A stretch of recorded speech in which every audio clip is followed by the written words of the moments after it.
Hey, welcome back to Teaching Them. I'm Michael Keens. I have a game for you today. It is called Jesus and Joseph, or it might be called Joseph and Jesus. I can't remember, but it's called one of those. There are a lot of comparisons you can make between Joseph and Jesus in the Bible. And in fact, I'm going to highlight 25 different similarities between the two people that you can point out to the kids.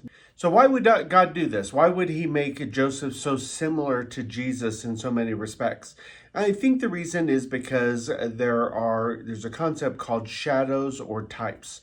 And so in the Old Testament, we can see shadows of Jesus. It's not the perfect representation of Jesus, but it's a shadow. It's kind of like if someone were coming around a corner and you could see their shadow before you could see them.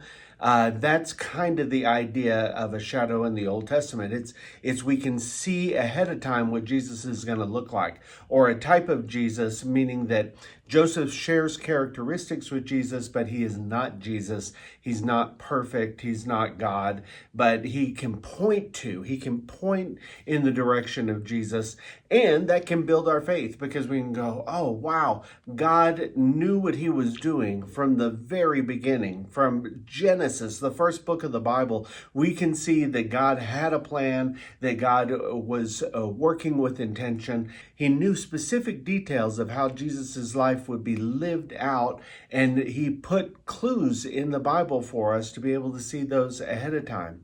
So it can be something that can build kids' faith to see this.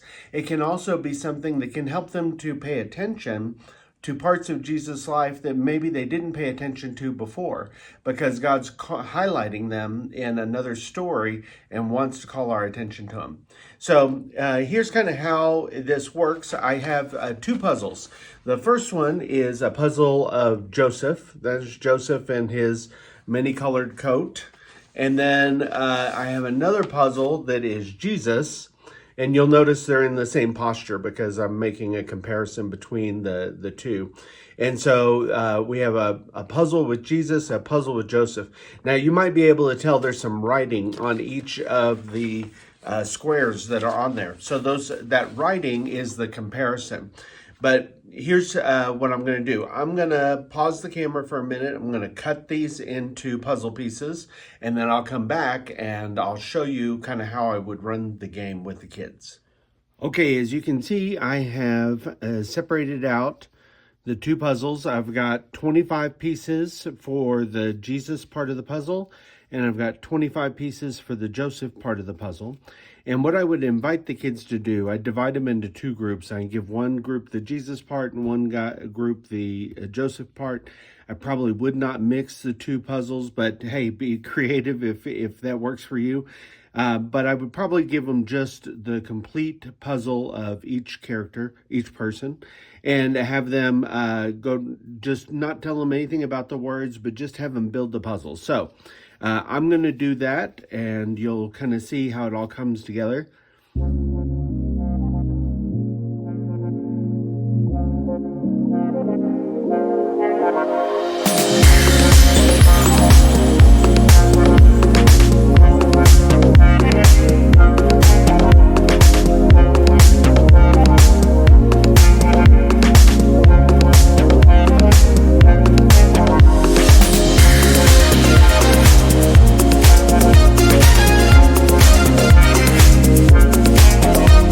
Okay, so there we have it. We got the two puzzles. This is Jesus, this is Joseph. And now after the kids have done it and kind of celebrate whoever was able to get their puzzle together first, and then help the other team to finish their puzzle out, because it's important that both puzzles be assembled. But you can see, you may have noticed how I did it. I was using one puzzle to help me correct another puzzle because I got some pieces wrong. So now what you do is you say, okay, now let's compare these two puzzles. So I would start up here at the top and move my way over on each of the puzzles, and then go to the next row and go to the next row. But you can do it in any way that you want to. And what I would do is I'd start with the Joseph person and say, can you read for us that particular piece? And so this one says, a miraculous birth. Joseph's mother, Rachel, wasn't able to have children until God answered her prayer. So, a miraculous birth. This one should match up exactly. It says, a miraculous birth. Jesus' mother Mary was visited first by an angel and then by the Holy Spirit, and she gave birth to God's only Son. Interesting. So that's a comparison we can make between the two. Then you might go to this one, which is, his greatness was prophesied. Joseph had two dreams about his brothers bowing down before him. And then Jesus, of course, also his greatness was prophesied. The Old Testament tells us over 100 prophecies about Jesus. Then if I were to go here, brothers plotted to kill Joseph. Joseph's brothers wanted to kill the dreamer. And then if I go here, brothers plotted to kill him. The Jews at the head of the church pressured Pilate to crucify Jesus. So you can kind of see how this goes through, and there's some very striking ones that are in here. I like this one. Visited by foreigners carrying resin and myrrh. A caravan of Ishmaelites came from Gilead with spices, balm, which is a resin, and myrrh, and they got Joseph while he was in the cistern or the well. They pulled him out and they bought him. But of course, you'll remember this story. Visited by foreigners carrying resin and myrrh, Jesus was visited by wise men from the east who brought gold, frankincense, which is a resin, and myrrh. So that's interesting. All right, so let me rattle off the remaining comparisons. I won't read the detail on each one of them, but there is a scripture with each piece that tells you where it came from in the Bible so that you can search it out yourself if you'd like to. So both Joseph and Jesus were hated by their brothers, not Jesus's family brothers. I'm not implying that, but his brothers, the Jews. And then, of course, we know about Joseph being hated by his brothers. If I look down here, both of them were put into the earth. Joseph was put into a well, Jesus into a tomb. They were both taken to Egypt. Joseph was taken and then sold to Potiphar, and Jesus was taken by his mom and dad when he was young to escape Herod. Then they were given authority over everything. Joseph was given authority over everything in Potiphar's house, and then again, everything in the prison. And Jesus, after his life, death, resurrection, and ascension, he was given authority over all heaven and earth. They were both obedient to their fathers. That's a simple one. They were both accused of a crime they didn't commit. Joseph was accused of kind of flirting with Potiphar's wife, and Jesus was accused of blasphemy. They were sold for silver, the price of a slave. So Joseph's brothers sold him to the Ishmaelites for 20 pieces of silver. Jesus was sold for 30 pieces of silver by Judas.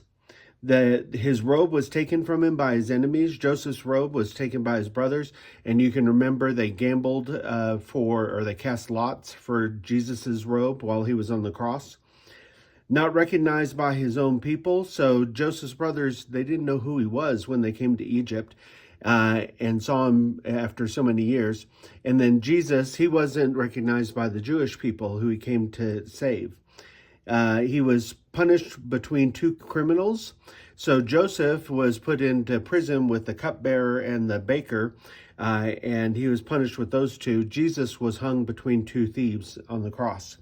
His father's favorite child, Jacob, gave Joseph his multicolored coat or whatever that coat was, his coat of favoritism. And then Jesus was his father's favorite child. This is my son in whom I'm well pleased. Alive after death. So Jesus died, but then he rose again on the third day. And then I can see I made a mistake on the puzzle.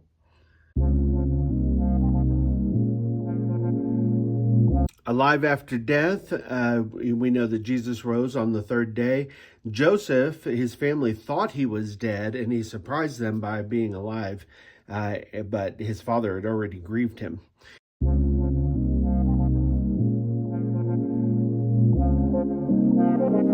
took a Gentile or a non-Jewish wife. So Jesus came and married. He's going to marry the church. That's the bride.